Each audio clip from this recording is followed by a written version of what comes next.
అకస్మాత్తుగా భర్త మరణించడంతో ఇంట్లోనే చిన్న హోటల్ పెట్టి రాత్రి పగలు కష్టపడి ఇంటింటికి భోజనాలు సప్లై చేస్తూ ఇద్దరి పిల్లలను చదివించుకుంది ఆ తల్లి. అమ్మాయికి మంచి సంబంధం చూసి పెళ్లి చేసింది. అబ్బాయిని పెద్ద చదువులు చదివించింది. ఉద్యోగం వచ్చాక కొడుకు పెళ్లి చేసింది. కోడలు ఇంటికి వచ్చాక ప్రతిరోజు మాటలతో అత్తగారిని బాధపెట్టేది.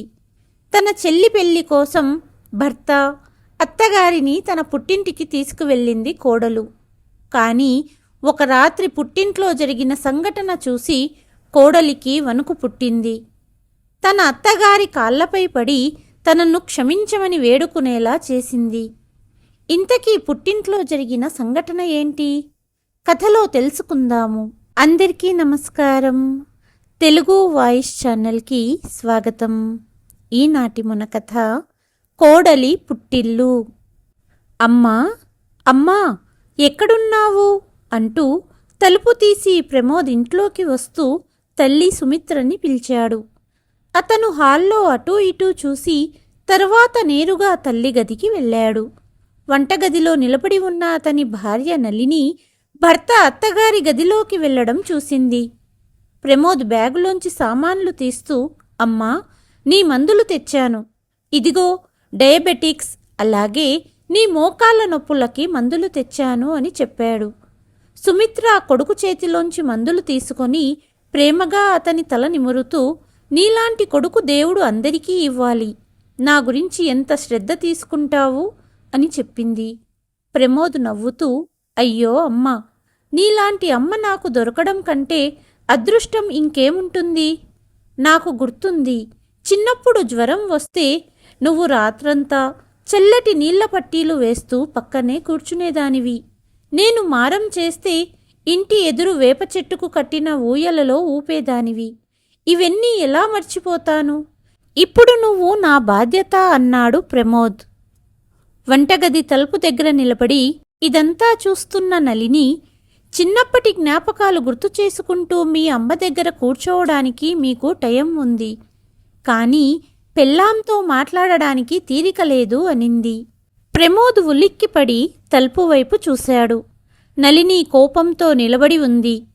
అమ్మ ఇలా పెంచింది, అమ్మ అలా చేసింది, అమ్మ ఈ త్యాగం చేసింది, ఆ త్యాగం చేసింది, ఎప్పుడు చూసినా అమ్మ పేరు జపిస్తూ ఉంటారు. దేవుడా, నాకు ఎలాంటి మొగుడు దొరికాడో ఏంటో, శ్రవణకుమారుడిని కూడా మించిపోయాడు. మీరు మర్చిపోయారేమో, మీకు ఒక భార్య, 4 ఏళ్ల కొడుకు కూడా ఉన్నారు. మీ కొడుకు సాయంత్రం నుండి మీకోసం ఎదురు చూస్తున్నాడు అనింది.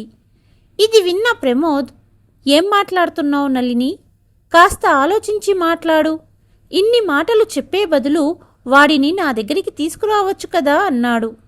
అంటే మీరు ఇక్కడి నుండి కదలరు అంతేగా? సరే, మీ అమ్మ కాళ్ళ దగ్గరే కూర్చోండి. మిమ్మల్ని పెళ్లి చేసుకోవటం నా పెద్ద తప్పు అని అక్కడి నుండి వెళ్ళిపోయింది నళిని. అమ్మా, నేను రాహుల్ వద్దకు వెళ్తాను అని చెప్పి ప్రమోద్ తన గదికి వచ్చి తన కొడుకు రాహుల్ను ఎత్తుకున్నాడు. ఇంత చిన్న విషయానికి గొడవ చేయటం ఎందుకు నళిని? నీకు తెలుసు కదా, చాలా రోజుల తరువాత 2 నిమిషాలు అమ్మ పక్కన కూర్చున్నాను, దీనికే ఇంత గొడవ చేశావా అని అన్నాడు. ప్రమోద్ మాటలకు నళిని మౌనంగా ఉంది. సరే, నాకు భోజనం పెట్టు, చాలా ఆకలిగా ఉంది అని ప్రమోద్ అంటే నళిని కోపంగా, భోజనం కూడా మీ అమ్మతోనే వడ్డించుకోండి అనింది. నళిని, అమ్మ ఆరోగ్యం బాగోలేదని నీకు తెలుసు, అయినా ఏంటిదంతా అన్నాడు కోపంగా. భర్త మాటలకు నళిని కాలు దువ్వుతూ వంటగదిలోకి వెళ్ళింది.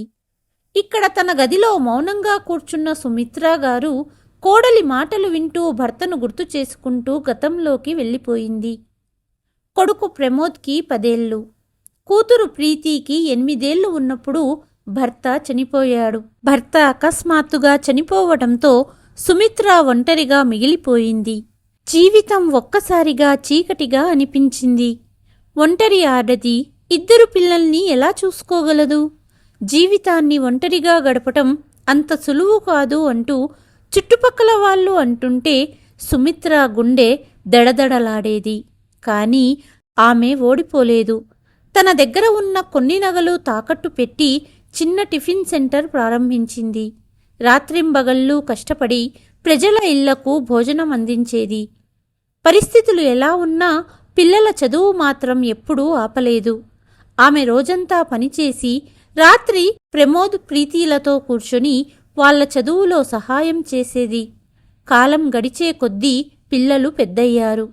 ప్రమోద్ చదువులో తెలివైనవాడు, కష్టపడేవాడు. అమ్మ పడిన కష్టానికి ఫలితం దక్కింది. అతనికి మంచి ఉద్యోగం వచ్చింది. మొదటి జీతం రాగానే అతను అమ్మ కోసం సౌకర్యవంతమైన కుర్చీ కొన్నాడు. అమ్మా, నువ్వు ఇంకేం పని చేయనవసరం లేదు. ఇక నువ్వు కుర్చీలో కూర్చొని విశ్రాంతి తీసుకో అన్నాడు. ఆ రోజు సుమిత్ర కళ్ళు ఆనందంతో నిండిపోయాయి. ఆమె దేవుడికి కృతజ్ఞతలు చెప్పి కొడుకుని కౌగలించుకుని నా కష్టానికి ఫలితం దక్కింది అనింది. తర్వాత సుమిత్ర మంచి సంబంధం చూసి తన కూతురు ప్రీతి పెళ్లి చేసింది. ఆ తర్వాత ప్రమోద్ కోసం కూడా మంచి సంబంధాలు రావడం మొదలయ్యాయి. అలాగే నళిని సంబంధం కూడా వచ్చింది. మొదటి చూపులోనే ప్రమోద్కి నళిని బాగా నచ్చింది. సుమిత్రకు కూడా నళిని నచ్చింది. పెళ్లి సంబంధం ఖరారయ్యాక సుమిత్ర ఆనందానికి అవధుల్లేవు. ఇంట్లో కోడలు వస్తే సందడిగా ఉంటుంది అనుకుంది. నళినిని కూతురిలా చూసుకోవాలని కలలు కంది. రోజులు గడుస్తూ ప్రమోద్ పెళ్లి జరిగింది. కాని నళిని ఈ ఇంట్లో అడుగు పెట్టగానే తన కలలకు నిజానికి చాలా తేడా ఉందని సుమిత్రకు అర్థమయ్యింది. నళినీకు అత్తగారు కాని ఆడపడుచు గాని తన ప్రైవసీలో జోక్యం చేసుకోవటం ఇష్టం లేదు. ప్రమోద్ అమ్మతో అంత చనువుగా ఉండడం కూడా ఆమెకు నచ్చేది కాదు. నెమ్మదిగా అర్థమయ్యిందేంటంటే ఈ ఇంట్లో నళినికు కేవలం ప్రమోద్ మాత్రమే కావాలి. అత్తగారు ఆడపడుచుతో భర్తకు ఎలాంటి సంబంధం ఉండకూడదు. ఆమె మొదట్నుంచి సుమిత్రతో దూరంగా ఉండేది. ఆమె ఆడపడుచు ప్రీతి పుట్టింటికి వచ్చినప్పుడల్లా నళిని ఆమెతో మాట్లాడేందుకు కూడా ఆసక్తి చూపించేది కాదు. ప్రీతి కూడా ఈ విషయాన్ని గమనించింది. కొత్తగా పెళ్ళయింది, సర్దుబాటుకు కాస్త సమయం పడుతుందని మొదట్లో సుమిత్ర అనుకుంది. కాని సమయం గడిచినా ఆమె ప్రవర్తనలో మార్పు రాలేదు. ఇప్పుడు నళిని సుమిత్రని మాటలనడంలో ఎటువంటి అవకాశం వదిలిపెట్టేది కాదు. ఆమె కఠినమైన మాటల బాణాలు సుమిత్ర మనసును గాయపరిచేవి. కాని ఆమె మౌనంగా ఉండేది. ఎప్పుడో ఒకప్పుడు నళిని మారుతుందని, తనకు గౌరవం ఇస్తుందని అనుకునేది. కాని అలా జరగలేదు. గతం తాలూకు జ్ఞాపకాల్లో మునిగిపోయిన సుమిత్ర చాలాసేపు అలాగే కూర్చుంది. ఇక ఇటు ప్రమోద్కి తన తల్లిని ఒంటరిగా వదిలేసినట్టు చాలాసార్లు అనిపించింది. అతను నళినికి చెప్పడానికి ప్రయత్నించాడు. కాని నళిని ఏమీ వినడానికి సిద్ధంగా లేదు. అయినా కాలక్రమేణా అంతా సర్దుకుంటుందని ప్రమోద్ ఆశించాడు.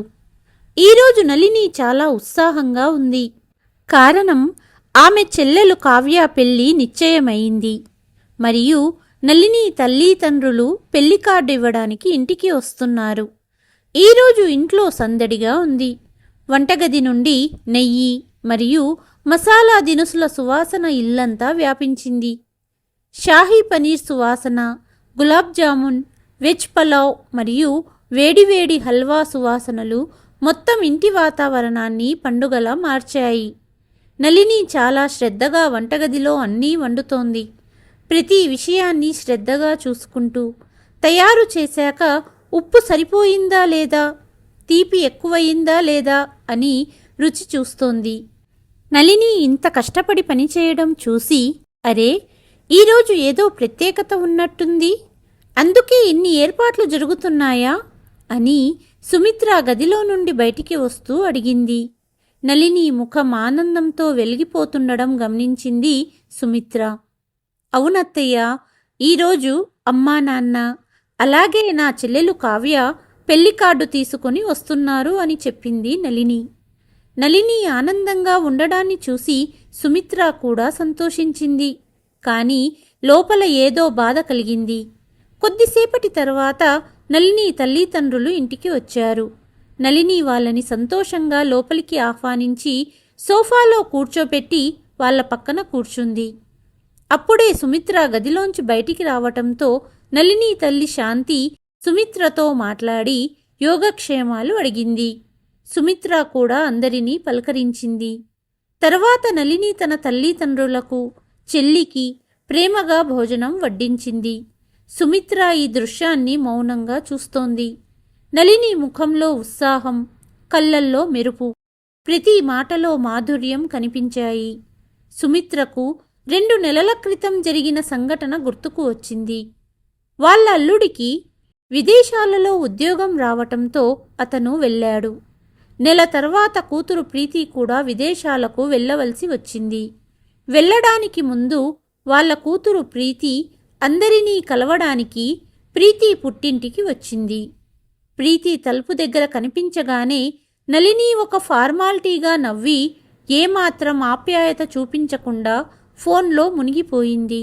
ప్రీతి కొద్దిసేపు తన అమ్మ అన్నయ్యతో కూర్చొని కబుర్లు చెప్పుకుంది. అందరూ నవ్వుతూ పాత జ్ఞాపకాలు గుర్తు చేసుకున్నారు. కానీ నళిని మౌనంగా ఒక పక్కన కూర్చుంది. ప్రమోద్ ఆఫీసుకు వెళ్లే సమయం కావడంతో నళినిని పిలిచి, నళిని, ఈరోజు ప్రీతి వచ్చింది కదా, మధ్యాహ్నం సేమియా పాయసం వండు, అది తనకి చాలా ఇష్టం అన్నాడు. నళిని దీనికి సమాధానం ఇవ్వలేదు. నళిని ప్రవర్తన చూసి ప్రమోద్కి కోపం వచ్చింది. కానీ ఏదైనా మాట్లాడితే గొడవ అవుతుందని ఊరుకున్నాడు. తర్వాత నళిని ఏమీ మాట్లాడకుండా వంటగదిలోకి వెళ్ళిపోయింది. కొద్దిసేపటి తర్వాత నళిని బయటికి వచ్చి, అత్తయ్య, ఈరోజు మధ్యాహ్నం భోజనానికి కిచిడీ చేశాను, తినాలనిపిస్తే నన్ను పిలవండి, వడ్డిస్తాను అని చెప్పింది. సుమిత్ర ఆశ్చర్యపోయి, అరే నళిని, కానీ ప్రీతి వచ్చింది కదా, తనకి సేమియా పాయసం చాలా ఇష్టం అనింది. నళిని విసుగ్గా ముఖం పెట్టి, అత్తయ్య, నాకు తలనొప్పిగా ఉంది, రోజంతా ఇల్లు చూసుకుంటాను, బాబును చూసుకుంటాను, కాస్త విశ్రాంతి తీసుకుందామంటే మీ ఆర్డర్లు మొదలవుతాయి అనింది. సుమిత్ర ముఖంలో ఒక్కసారిగా నవ్వు ఆవిరైపోయింది. తల్లి పక్కనే ఉన్న ప్రీతి ముఖం కూడా మాడిపోయింది. అమ్మా, ఏమీ వద్దు, నాకు ఆకలి లేదు అని ప్రీతి అనింది. ప్రీతి బాధపడుతుందనే విషయం సుమిత్ర గమనించింది. ఆ సంఘటన గుర్తు చేసుకుని సుమిత్ర కళ్ళల్లో నీళ్లు తిరిగాయి. ఈరోజు అదే నళిని తన తల్లిదండ్రులపై ఇంత ప్రేమ చూపిస్తోంది. వాళ్ళకి ఇష్టమైన వంటలు చేస్తోంది, స్వయంగా వడ్డిస్తోంది. కానీ సుమిత్ర ఏమీ అనలేదు. మనసులో చెలరేగుతున్న తుఫానును ఆపుకొని కళ్ళనిండా నీళ్లతో తన గదిలోకి వెళ్ళిపోయింది. సాయంత్రానికి నళిని పుట్టింటి వాళ్ళు వెళ్ళిపోయారు. ఇంట్లో సందడి నెలకొంది. ప్రతిరోజు నళిని తరచుగా తన స్నేహితులతో కలిసి షాపింగ్కి వెళ్తోంది. తన కోసం ఖరీదైన చీరలు, డిజైనర్ లెహంగాలు కొంటోంది. ప్రమోద్, రాహుల్ కోసం కూడా కొత్త బట్టలు కొనింది. ప్రతి చిన్న విషయం గురించి శ్రద్ధ తీసుకుంది. కానీ సుమిత్ర కోసం ఏమీ కొనలేదు. రోజూ చేతుల్లో పెద్ద పెద్ద బ్యాగులు, ముఖంలో వెలుగు, కళ్ళల్లో ఆనందంతో మార్కెట్ నుండి తిరిగి వస్తోంది. తర్వాత తన అమ్మతో ఫోన్లో మాట్లాడుతోంది. పెళ్లి ఏర్పాట్ల గురించి, నగలు, దుస్తుల గురించి, బంధువుల లిస్టు గురించి చర్చించుకుంటోంది. ఒకనాడు ఉదయం, ఏవండి, పెళ్లికి వెళ్ళాలి, సెలవు తీసుకోండి, 15 రోజులే ఉంది, వారం రోజులు ముందైనా వెళ్ళకపోతే బాగుండదు అనింది నళిని. ఇది విని ప్రమోద్, వారం రోజుల ముందా అంటూ ఆఫీస్ వెళ్ళిపోయాడు. సాయంత్రం ప్రమోద్ ఆఫీసు నుండి త్వరగా వచ్చాడు. ఇంట్లోకి రాగానే ఇంట్లో నిశ్శబ్దం అలుముకుంది. నళిని ఇంట్లో లేదేమో అనుకుంటూ అటూ ఇటూ చూశాడు. అమ్మ గదిలోకి వెళ్ళాడు. అమ్మా, ఏమైంది? ఆరోగ్యం బాగోలేదా? ఈ సమయానికి నిద్రపోతున్నావు అని ఆందోళనగా ఆమె నుదుటిపై చెయ్యి వేశాడు. కొద్దిగా చెమట పట్టింది. ఏం లేదు బాబూ, ఉదయం నుండి కొంచెం నీరసంగా ఉంది, షుగర్ పెరిగిందేమో అనింది. ప్రమోద్ భయపడి, అవునా, చెప్పలేదేం? నళిని ఎక్కడా అని అడిగాడు. తన స్నేహితులు వచ్చారు, షాపింగ్కి వెళ్ళింది, అనవసరంగా తనకు అడ్డుపడడం ఎందుకని నేను ఏమీ చెప్పలేదు అనింది సుమిత్ర. సరే అమ్మా, నీకోసం నీళ్లు తెస్తాను, మందు వేసుకో అని చెప్పి ప్రమోద్ వంటగదికి వెళ్ళాడు. కొద్దిసేపటి తర్వాత తిరిగి వచ్చి మందులిస్తూ, ఇది వేసుకో అమ్మా, మోకాల నొప్పులు ఎలా ఉన్నాయి అని అడిగాడు. ఉదయం ఎక్కువ నొప్పిగా ఉంది, మందులు వేసుకున్నాను, కాస్త తగ్గింది అనింది సుమిత్ర. అమ్మా, డాక్టర్కి చూపించాలి, రేపే అపాయింట్మెంట్ తీసుకుంటాను అన్నాడు. మరుసటి ఉదయం 9 గంటలవుతోంది. ప్రమోద్ తల్లిని డాక్టర్ వద్దకు తీసుకువెళ్ళాడు. డాక్టర్ షుగర్ పరీక్ష చేశాడు. కొన్ని అవసరమైన పరీక్షలు రాసి మందులు ఇచ్చాడు. గంట తర్వాత వాళ్ళు ఇంటికి తిరిగి వచ్చేసరికి సుమిత్రకు కొంచెం ఆరోగ్యం బాగుంది. ప్రమోద్ నళినిని పిలిచాడు. నళిని, అమ్మకి తినడానికి ఏదైనా తీసుకురా, అమ్మ మందులు వేసుకోవాలి అన్నాడు. కానీ గది నుండి సమాధానం రాలేదు. అతను నేరుగా బెడ్రూమ్కి వెళ్ళాడు. నళిని అద్దం ముందు నిలబడి తన కొత్త డ్రెస్సు వేసుకొని చూసుకుంటోంది.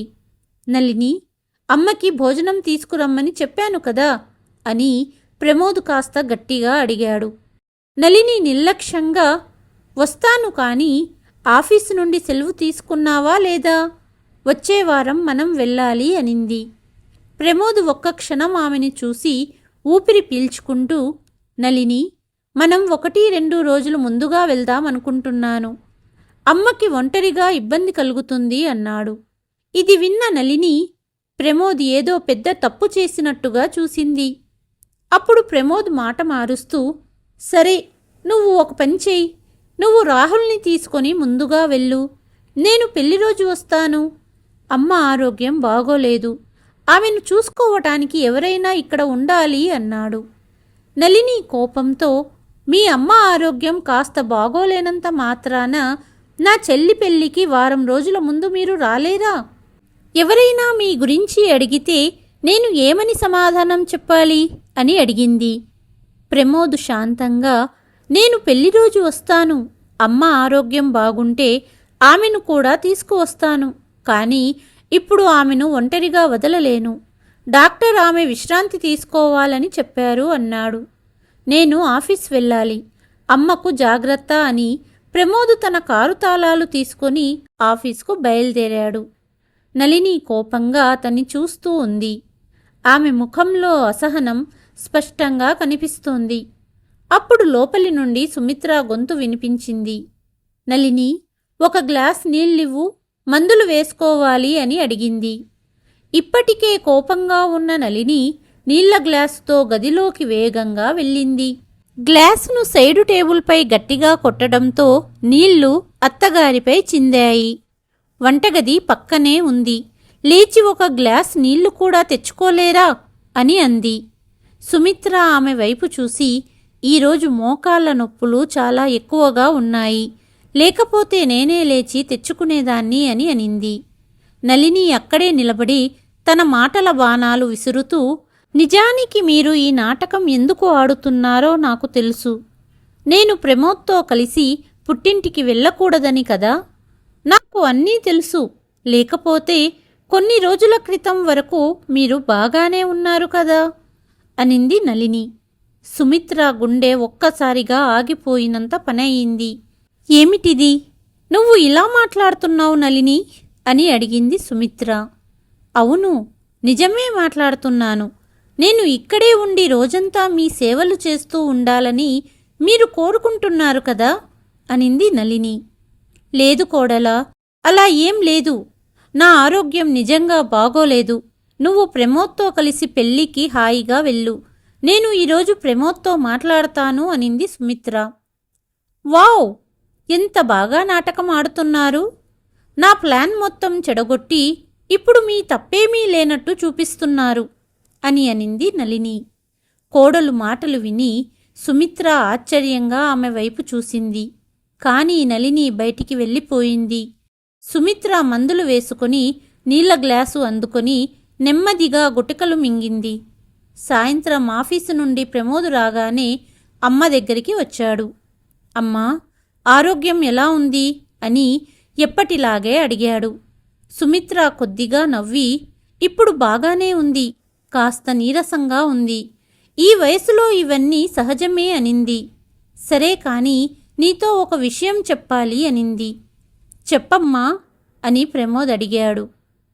నువ్వు కోడలితో కలిసి ఆమె పుట్టింటికి వెళ్ళు, ఇక్కడ నేను చూసుకుంటాను అనింది. ప్రమోద్ దీర్ఘంగా ఊపిరి పీల్చుకున్నాడు. లేదమ్మా, నీ ఆరోగ్యం బాగోలేదు, నిన్ను ఈ స్థితిలో ఒంటరిగా వదిలి వెళ్ళలేను అన్నాడు. బాబూ, అర్థం చేసుకో, ఈ జబ్బులు వస్తూ పోతూ ఉంటాయి. నా కోసం నువ్వు నీ భార్యా పిల్లలతో గడపవలసిన సమయాన్ని వృధా చేసుకోకూడదు. నువ్వు నళినితో కలిసి వెళ్ళాలి, ఆమె సంతోషంలో పాల్గొనాలి అనింది. ఇది విన్న నళిని కూడా అక్కడికి వచ్చింది. నేను కూడా అదే చెప్పడానికి ప్రయత్నిస్తున్నాను. ఇలాంటి అవకాశాలు పదే పదే రావు కదా. కానీ నా మాట వినరు. నా చెల్లెలి పెళ్ళికి మనమే ముందు వెళ్ళకపోతే మా పుట్టింటి వాళ్ళు ఎంత బాధపడతారు అనింది. దీనికి ప్రమోద్, సరే నళిని, నేను నీతో కలిసి నీ పుట్టింటికి రావడానికి సిద్ధంగా ఉన్నాను. మనం అక్కడ వారం రోజులు ఉంటామన్నాడు. ఇది విన్న నళిని ముఖం వెలిగిపోయింది. నిజంగానా? నేను ఇప్పుడే ప్యాకింగ్ చేస్తాను అని చెప్పి బయటకు వెళ్ళిపోబోతుండగా ప్రమోద్, కానీ నళిని, నా మాట పూర్తిగా విను అన్నాడు. ఇప్పుడేమయ్యింది అని నళిని వెనక్కి తిరిగింది. నేను అమ్మను కూడా తీసుకువస్తాను అన్నాడు ప్రమోద్. ఒక్కసారిగా గదిలో నిశ్శబ్దం అలుముకుంది. ఇప్పుడే సంతోషంతో వెలిగిపోతున్న నళిని ముఖం అత్తయ్య కూడానా అన్న మాట ఆమె గొంతులోనే ఆగిపోయింది. ఆశ్చర్యంగా ప్రమోద్ వైపు చూసింది. లేదు అంటే ఆమె ఆరోగ్యం బాగోలేదు కదా, అందుకే వద్దు అంటున్నాను అనింది నళిని. అవును, అందుకే ఆమెని ఈ స్థితిలో వదిలి వెళ్ళడం నాకు ఇష్టం లేదు అని ప్రమోద్ స్పష్టంగా చెప్పాడు. ఇప్పటి వరకు మౌనంగా ఉన్న సుమిత్ర ఇది విని, ప్రమోద్ వద్దు, కోడలి పుట్టింట్లో అన్ని రోజులు నేను ఎలా ఉండగలను? అందరూ ఏమనుకుంటారు? లేదు లేదు, నేను పెళ్లి రోజు వస్తాను అనింది. కానీ ప్రమోద్ ఒప్పుకోలేదు. అతను తన అమ్మను తీసుకువెళ్లాలని లేదా పెళ్లిరోజు మాత్రమే అక్కడికి వెళ్లాలని నిర్ణయించుకున్నాడు. నళిని విసుగ్గా తన సామాన్లు సర్దడం మొదలుపెట్టింది. ఇంకేమీ మాట్లాడడం వల్ల ఉపయోగం లేదని మౌనంగా సామాను సర్దుకుంది. తర్వాత 2 రోజులు ప్రమోద్ కూడా తన ఆఫీస్ పనులు త్వరగా చేసి వారం రోజులు సెలవు తీసుకున్నాడు. నళిని పుట్టింట్లో అమ్మవారి పూజ ఉన్న రోజున వాళ్ళందరూ బయలుదేరారు. ఉదయం సమయం కారులో ప్రయాణం హాయిగా ఉంటుందని నళిని అనుకుంది. కానీ ఆమె ఆశలు త్వరగానే నీరుగారిపోయాయి. సుమిత్ర కారులో ముందు సీట్లో కూర్చుంది. ప్రమోద్ డ్రైవ్ చేస్తున్నాడు. వెనుక సీట్లో నళిని, రాహుల్ ఉన్నారు. మొదట్లో అంతా బాగానే ఉంది. కానీ అరగంట తర్వాత సుమిత్ర నెమ్మదిగా, ప్రమోద్, కారు ఏదైనా డాబా లేదా రెస్టారెంట్లో ఆపు, నేను వాష్రూమ్కి వెళ్ళాలి అనింది. సరే అని కారును ఒక డాబా దగ్గర ఆపాడు ప్రమోద్. నళిని గడియారం చూసింది. ఇప్పుడే కదా బయలుదేరాం అని మనసులో అనుకుంది. కానీ ఏమీ అనలేదు. సుమిత్ర తిరిగి వచ్చింది. కారు మళ్ళీ బయలుదేరింది. కానీ సుమిత్ర అరగంట తర్వాత మళ్ళీ కారు ఆపమంది. ఇలానే జరుగుతూ ఉంది. నళినికి కోపం పెరగడం మొదలయ్యింది. రాహుల్ నిద్రపోయాడు. కానీ నళినికి సుమిత్ర గారి వల్ల ప్రయాణం ఒక పరీక్షలా ఉంది. ఏం చెయ్యను నళిని, డయాబెటీస్ వల్ల పదే పదే వెళ్లాల్సి వస్తోంది అనింది సుమిత్ర. నళిని నిట్టూర్చి సీటుకు తల ఆంచి కళ్ళు మూసుకుంది.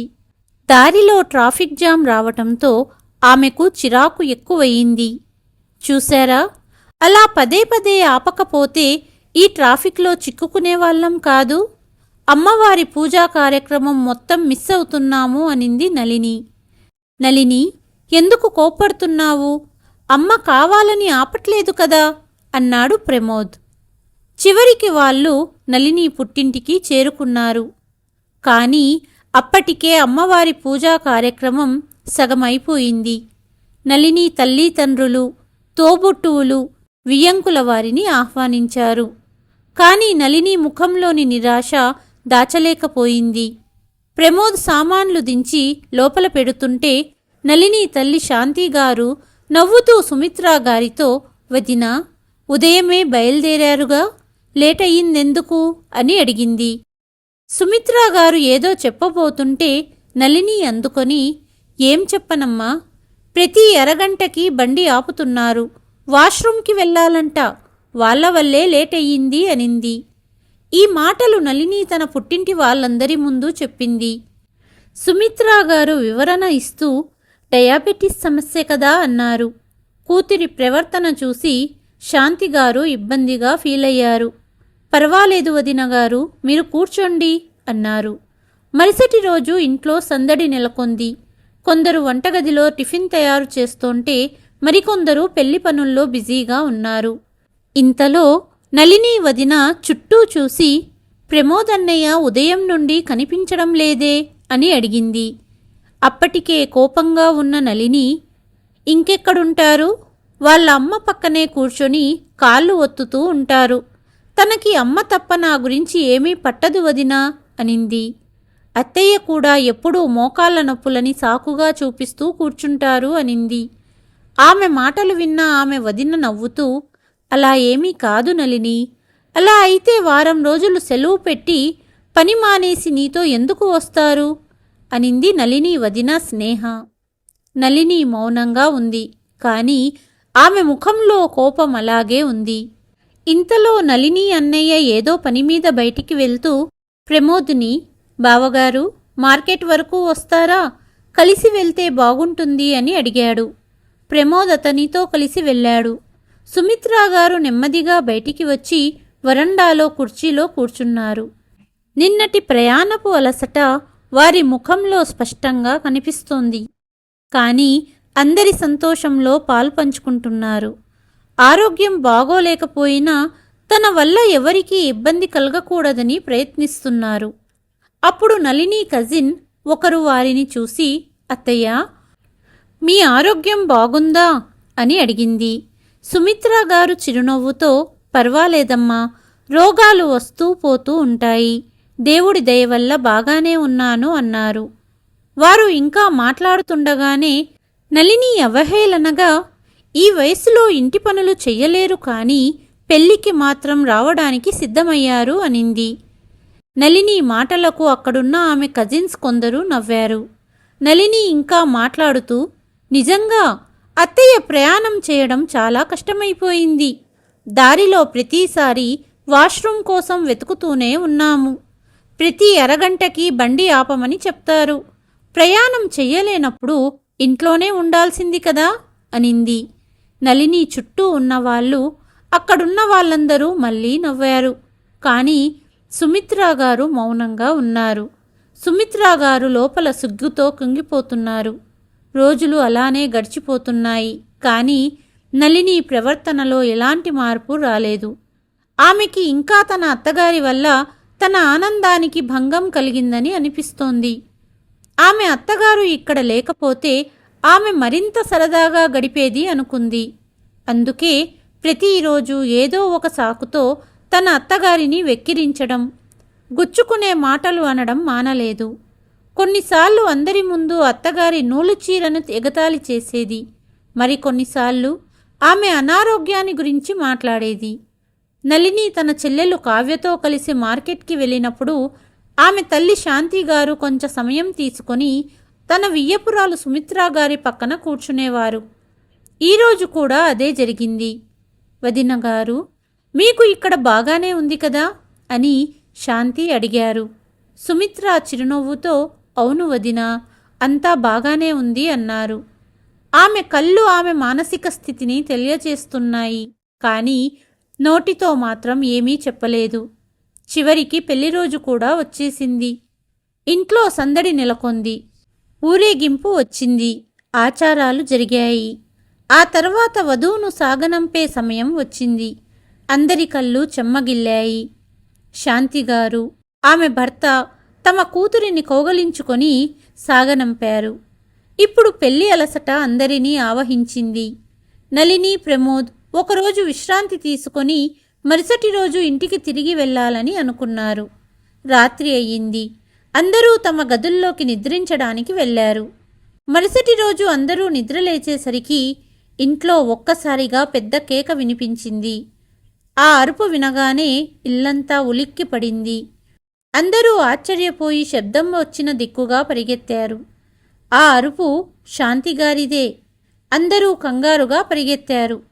తలుపు తెరిచేసరికి కనిపించిన దృశ్యం అందరినీ షాక్కి గురిచేసింది. శాంతిగారు నేలపై పడిపోయి నొప్పి నొప్పి అంటూ కేకలు పెడుతున్నారు. నళిని, అన్నయ్య, వదిన ఆమెను లేపడానికి ప్రయత్నించారు. కానీ ఆమె నొప్పి చాలా ఎక్కువగా ఉండటంతో కొంచెం కదిలినా కూడా ఆమె బాధతో విలవిల్లాడిపోయింది. అమ్మా, ఏమైంది? ఎక్కడైనా దెబ్బ తగిలిందా అని నళిని కంగారుగా అడిగింది. శాంతిగారు నొప్పి కారణంగా కళ్ళు మూసుకున్నారు. ఆమె ముఖంలో బాధ స్పష్టంగా కనిపిస్తోంది. వెంటనే కారు తీసి అందరూ కలిసి ఆమెను కారులో కూర్చోపెట్టి ఆస్పత్రికి తీసుకెళ్లారు. నళిని కూడా తల్లి పరిస్థితి చూసి కంగారు పడింది. వారు ఇంటికి తిరిగి వచ్చినప్పుడు డాక్టర్ ఏమన్నారు?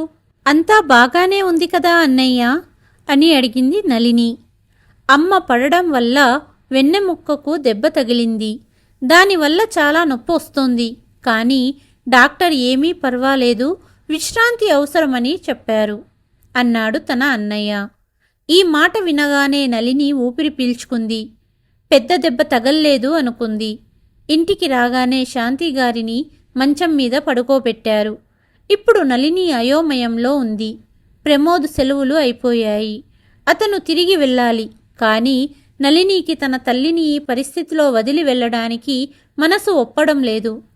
ప్రమోద్, నేను అమ్మని ఈ స్థితిలో వదిలి రాలేను. నేను కొన్ని రోజులు ఇక్కడే ఉంటాను అనింది. ప్రమోద్ క్షణం ఆలోచించి తల ఊపుతూ, సరే, అత్తయ్యని జాగ్రత్తగా చూసుకో. ఆమెకు ఎలాంటి ఇబ్బంది కలగకుండా చూడు. నేను అమ్మని తీసుకొని తిరిగి వెళ్తున్నాను. ఆఫీస్కు కూడా వెళ్ళాలి అన్నాడు. నళిని తల ఊపింది. ప్రమోద్ తన తల్లి సుమిత్రా గారిని తీసుకొని ఇంటికి తిరిగి వెళ్ళాడు. శాంతిగారు ఇప్పుడు స్వయంగా లేవలేని స్థితిలో ఉన్నారు. కాబట్టి నళిని, ఆమె వదిన స్నేహ ఆమెను పట్టుకొని వాష్రూమ్ వరకు తీసుకువెళ్తున్నారు. 1-2 సార్లు అంతా బాగానే ఉంది. కానీ మూడోసారి శాంతిగారు తన కోడలిని పిలవగానే ఆమె ముఖంలో చిరాకు స్పష్టంగా కనిపించింది. కాసేపటికి స్నేహ, కొంచెం సాయం చేయవా అని పిలిచారు. స్నేహ అయిష్టంగా లేచి ఆమెను పట్టుకొని బాత్రూం వరకు తీసుకువెళ్ళింది. ఆమెను మళ్ళీ మంచం మీద పడుకోబెట్టి, ఈవిడ మనిషా లేక నీళ్ల ట్యాంకా? ఎప్పుడూ నీళ్లు తాగుతూనే ఉంటుంది. పదే పదే బాత్రూంకి వెళ్లాల్సి వస్తుంది.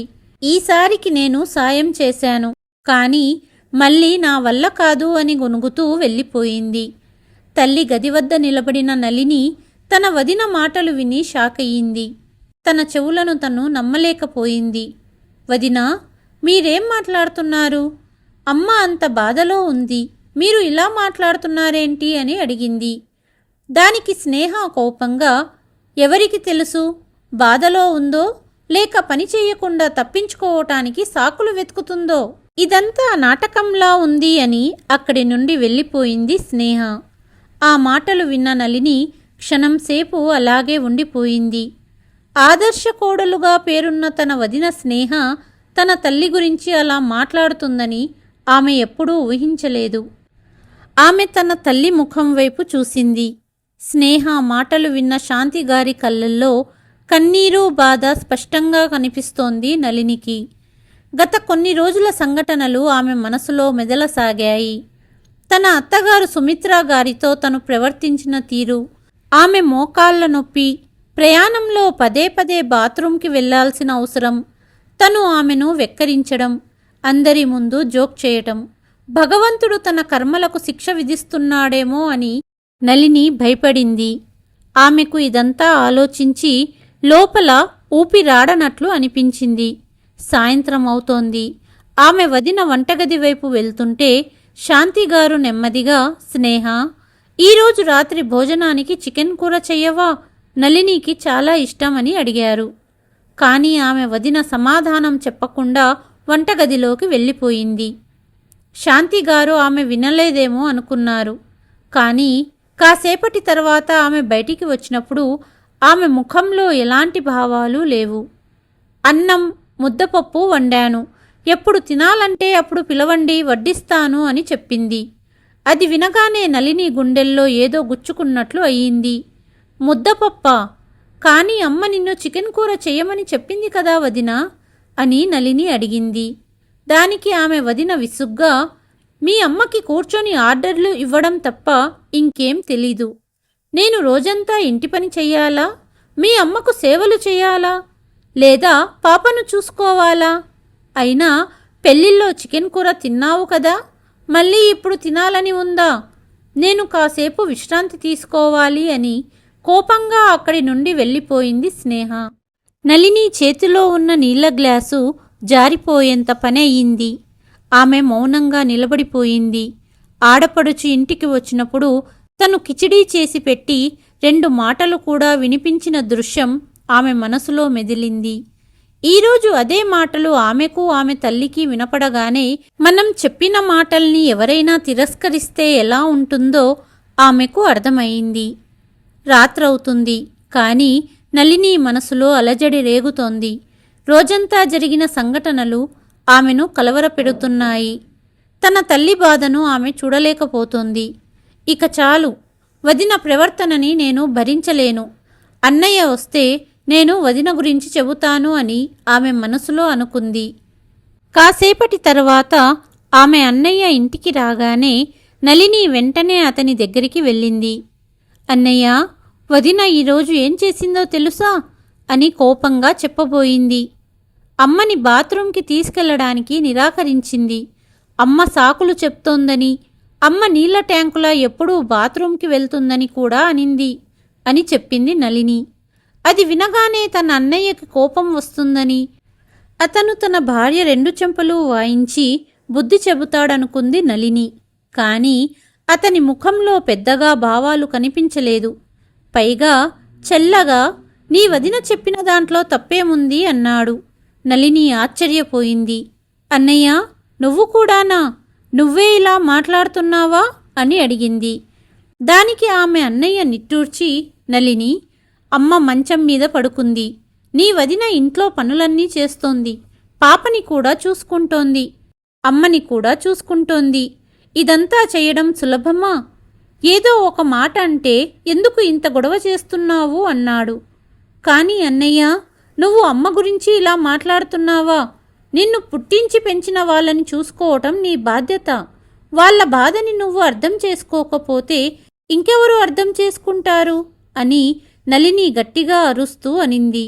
నళిని అలా మాట్లాడుతుండగానే ఆమె చెంపపై గట్టిగా చెల్లుమనే శబ్దం వినిపించింది.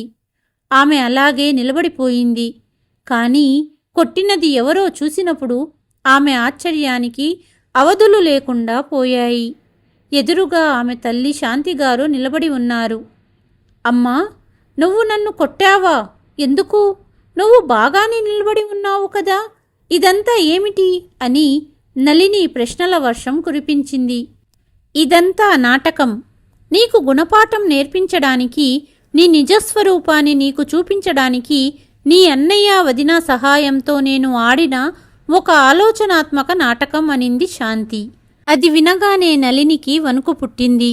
శాంతిగారు కొనసాగిస్తూ, నీ అన్నయ్యకి పుట్టిన తల్లిని చూసుకోవటం అతని బాధ్యత అని నువ్వు చెప్పినప్పుడు నీ భర్త కూడా నీ అత్తగారి కొడుకే అని ఎందుకు అర్థం చేసుకోలేకపోతున్నావు? అతను తన తల్లిని చూసుకుంటే నువ్వు కోపంగా ముఖం ఉబ్బించుకొని కటువైన మాటలు అంటావు. ఈ ద్వంద్వ వైఖరి ఎందుకు?